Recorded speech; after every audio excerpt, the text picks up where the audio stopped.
ಅಧಿಕಾರಕ್ಕೆ ಬಂದಾಗಿಂದ ರಾಜ್ಯದ ಜನತೆಯ ಬದುಕು ನಿಜಕ್ಕೂ ಕೂಡ ಬಲು ಭಾರವೇ ಆಗೋಗಿದೆ. ಯಾಕಂದ್ರೆ ಹಾಲು, ಟೀ, ಕಾಫಿ ಕುಡಿಯಂಗಿಲ್ಲ, ಎತ್ತ ಮೊಸರು ಕೂಡ ತಿನ್ನಂಗಿಲ್ಲ. ಯಾಕಂದ್ರೆ ಎಲ್ಲವೂ ಕೂಡ ಬೆಲೆ ಏರಿಕೆ ಆಗ್ತಾ ಇದೆ.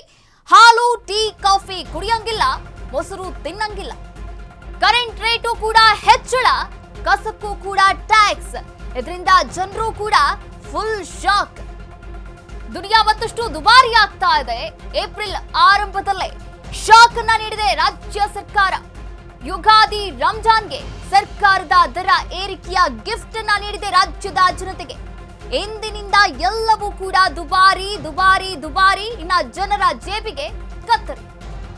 ಗ್ಯಾರಂಟಿ ಕೊಟ್ಟ ಸರ್ಕಾರದಿಂದ ಭರ್ಜರಿ ವಸೂಲಿಯನ್ನ ಕೂಡ ಮಾಡ್ತಾ ಇದೆ.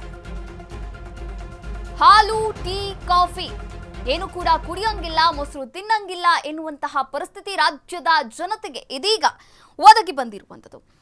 ರಾಜ್ಯ ಸರ್ಕಾರ 5 ಗ್ಯಾರಂಟಿಗಳನ್ನ ಭರವಸೆಯನ್ನ ನೀಡಿ ಯಾವಾಗ ಅಧಿಕಾರಕ್ಕೆ ಬಂತೋ 6ನೆಯ ಗ್ಯಾರಂಟಿಯಾಗಿ ಬೆಲೆ ಏರಿಕೆಯ ಒಂದು ಭಾಗ್ಯವನ್ನ ಕೂಡ ರಾಜ್ಯದ ಜನತೆಗೆ ಕರುಣಿಸ್ತಾ ಇದೆ. ಇನ್ನ ಇದರಿಂದ ನಾವು ನೋಡೋದಾದ್ರೆ ಹಾಲಿನ ದರ ಏರಿಕೆ ಆಗಿದೆ. ಇನ್ನ ಹಾಲಿನ ದರ ಏರಿಕೆ ಆದ್ರೆ ಟೀ ಕಾಫಿ ಏನೋ ಸುಮ್ಮನೆ ಆಗ್ತಾರಾ? ಇನ್ನ ಹೋಟೆಲ್ ಮಾಲೀಕರು ಕೂಡ ಟೀ ಕಾಫಿ ದರವನ್ನ ಕೂಡ ಏರಿಕೆ ಮಾಡ್ತಾ ಇದ್ದಾರೆ. ಇನ್ನ ಅಗತ್ಯ ವಸ್ತುಗಳ ಬೆಲೆ ಏರಿಕೆ ಆಗ್ತಾ ಇದೆ.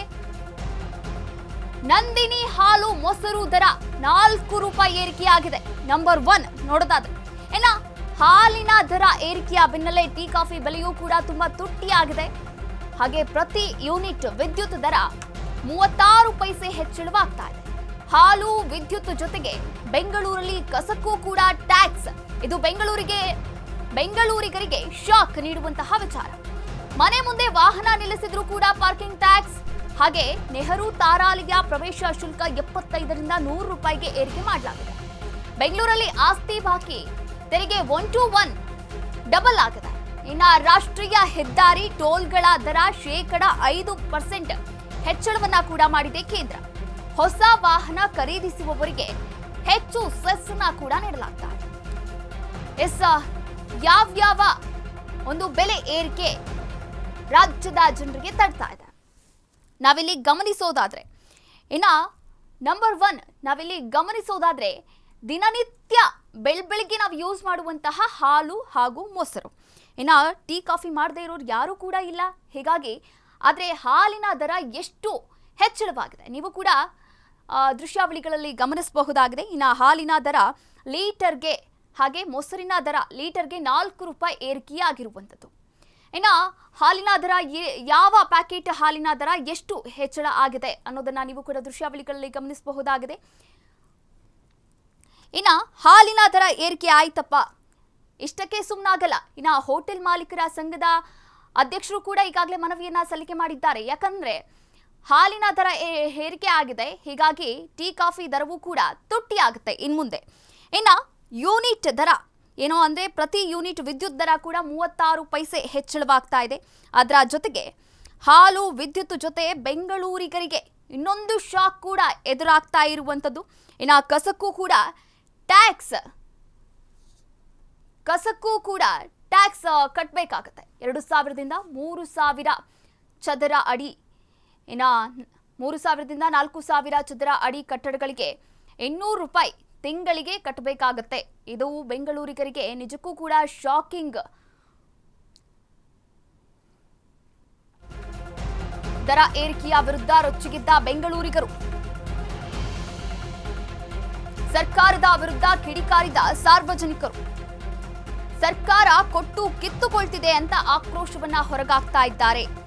ಗ್ಯಾರಂಟಿ ಬರೆ ಎಳೆಯುತ್ತಿದ್ದಾರೆ ಅಂತ ಕಿಡಿಕಾರ್ತಾ ಇದ್ದಾರೆ ಬೆಂಗಳೂರಿಗರು. ಬೆಂಗಳೂರಿನ ಜನತೆ ಗ್ಯಾರಂಟಿ ಬರೆಯನ್ನ ಎಳಿತಾ ಇದ್ದಾರೆ ಅಂತ ಕಿಡಿಕಾರ್ತಾ ಇದ್ದಾರೆ. ದರ ಏರಿಕೆಯ ವಿರುದ್ಧ ಬೆಂಗಳೂರಿಗರು ರೊಚ್ಚಿಗೆದ್ದಿದ್ದಾರೆ.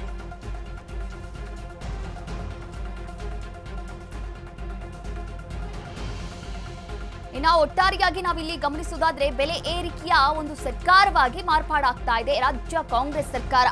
ಇನ್ನು ದರ ಏರಿಕೆಯ ವಿರುದ್ಧ ಈಗಾಗಲೇ ಬೆಂಗಳೂರಿಗರು ರೊಚ್ಚಿಗೆದ್ದಿದ್ದಾರೆ. ಯಾಕಂದ್ರೆ ಹಾಲಿನ ದರ ಏರಿಕೆ ಆಗ್ತಾ ಇದೆ, ಇನ್ನು ಟೀ ಕಾಫಿ ದರ ಏರಿಕೆ ಆಗ್ತಾ ಇದೆ, ಮೊಸರಿನ ದರ ಏರಿಕೆ ಆಗ್ತಾ ಇದೆ. ಇನ್ನು 200 ಯೂನಿಟ್ ಫ್ರೀ ಅಂತ ಹೇಳಿದ್ರು, ಆದ್ರೆ ಯಾರಿಗೂ ಕೂಡ ಇಲ್ಲಿ ಫ್ರೀ ಎನ್ನುವಂತಹ ಮಾತೇ ಬರ್ತಾ ಇಲ್ಲ. ಯಾಕಂದ್ರೆ 5 ಗ್ಯಾರಂಟಿಗಳನ್ನ ಎಷ್ಟು ಸುಲಭವಾಗಿ ನೀಡಿದ್ರು ಅದಕ್ಕಿಂತ ಹೆಚ್ಚಿನದಾಗಿ ವಸೂಲಿ ಮಾಡ್ತಾ ಇದೆ ಕಾಂಗ್ರೆಸ್ ಸರ್ಕಾರ. ಇನ್ನ ಗ್ಯಾರಂಟಿ ಕೊಟ್ಟು ಸರ್ಕಾರದಿಂದ ಭರ್ಜರಿ ವಸೂಲಿಯನ್ನ ಮಾಡ್ತಾ ಇದೆ ಅಂತ ಬೆಂಗಳೂರಿಗರು ಆಕ್ರೋಶವನ್ನ ಹೊರಗಾಗ್ತಾ ಇದ್ದಾರೆ. ಈಗ ನಾವು ಗೃಹಲಕ್ಷ್ಮಿ ಕೊಡಿ ಅಂತನೋ ದೇವರಣ ಕೇಳಿಲ್ಲ, ಈ ಬಸ್ಸಿಂದ ಫ್ರೀ ಮಾಡಪ್ಪ ಅಂತನೂ ಕೇಳಿಲ್ಲ. ಓಡಾಡೋರು ಹೆಂಗೋ ಓಡಾಡ್ತಿದ್ರು. ಇವತ್ತು ಅಕ್ಕಿಯಿಂದ ಬೇಳೆಯಿಂದ ಹಿಡಿದು ಹಾಲು ಮೊಸರು ತುಪ್ಪ ಯಾವುದೊಂದು ಕೊಂಡಕ್ಕಾಗಲ್ಲ. ಹಿಂಗೆ ಆದರೆ ಜನ ಒಬ್ಬೊಬ್ಬರೇ ವಿಷ ತಗೊಂಡು ಸಾಯ್ಬೇಕು. ಇದು ನಡೀತಿರೋದಿಲ್ಲಿ. ಏನು ಮಾಡೋದು? ಪ್ರಪಂಚ ಹಂಗೆ ಕೂತೈತೆ. ಈಗ ನಮ್ಮ ಗ್ರಾಚಾರ ಏನಿತ್ತೋ ಗೊತ್ತಿಲ್ಲ. ನಾವು ಕಾಂಗ್ರೆಸ್ ಸರ್ಕಾರ BJP ಸರ್ಕಾರದ ಪರ ಮಾತಾಡ್ತಿಲ್ಲ, ಇಲ್ಲಿ ವಿರೋಧ ಮಾತಾಡ್ತಿಲ್ಲ. ನಮಗೆ ಬೇಕಿರೋದೇನು? ಜನತೆಗೆ ಏನು ಮಾಡ್ತಿದ್ದೀರಾ? ಹಾಲಿನ ದರ ನೀವು ಈಗ ರೀಸೆಂಟಾಗಿ 3 ತಿಂಗಳಿಂದ ಈಚೆಗೆ ಇಷ್ಟೊಂದು ಜಾಸ್ತಿ ಮಾಡ್ತಿದ್ದೀರಲ್ಲ, ರೈತರಿಗೆ ಏನು ಮಾಡ್ತಿದ್ದೀರಾ? ಅಲ್ಲಿ ನಮಗೆ ತುಂಬ ಬೀಳುತ್ತೆ. ಯಾಕಂದರೆ ನಾವು ನಾಯಿಗಳಿಗೆ ಮನೆಗೆಲ್ಲ ತೊಗೊಂಡೋಗ್ತೀವಿ. ಮಿನಿಮಮ್ ನಮಗೆ ಒಂದು 7-8 ಲೀಟ್ರ್ ಹಾಲು ಬೇಕು. 4 ರೂಪಾಯಿ ಅಂದರೆ ಲೆಕ್ಕ ಹಾಕಿ ಎಷ್ಟು ರೇಟ್ ಆಗುತ್ತೆ. ಇವಾಗ ಪ್ರತಿಯೊಬ್ಬರು ಅಷ್ಟೇ, ರೇಟ್ ಜಾಸ್ತಿ ಆದ ತಕ್ಷಣ ಅರ್ಧ ಲೀಟ್ರ್ 1 ಲೀಟ್ರ್ ಕಮ್ಮಿ ಮಾಡ್ಕೊತಾರೆ. 1 ತಿಂಗ್ಳು 2 ತಿಂಗಳು ಅದೇ ಥರ ಆಗುತ್ತೆ. ಯಾಕಂದರೆ ಅಲ್ಲಿಗೆ ಮ್ಯಾನೇಜ್ ಆಗಲಿ ಅಂತ. ಆಮೇಲೆ ತಿರ್ಗಾ ಮಾಮೂಲಿಗೆ ಬರ್ತೀವಿ ಅಷ್ಟೇ. ರೇಟ್ ಏನು ಕಮ್ಮಿ ಆಗಲ್ಲ.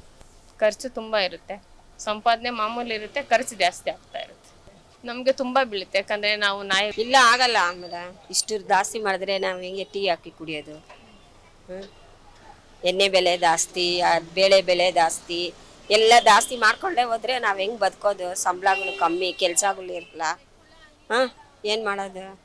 ಯಾವುದು ಫ್ರೀ ಕೊಡ್ತಾರೆ?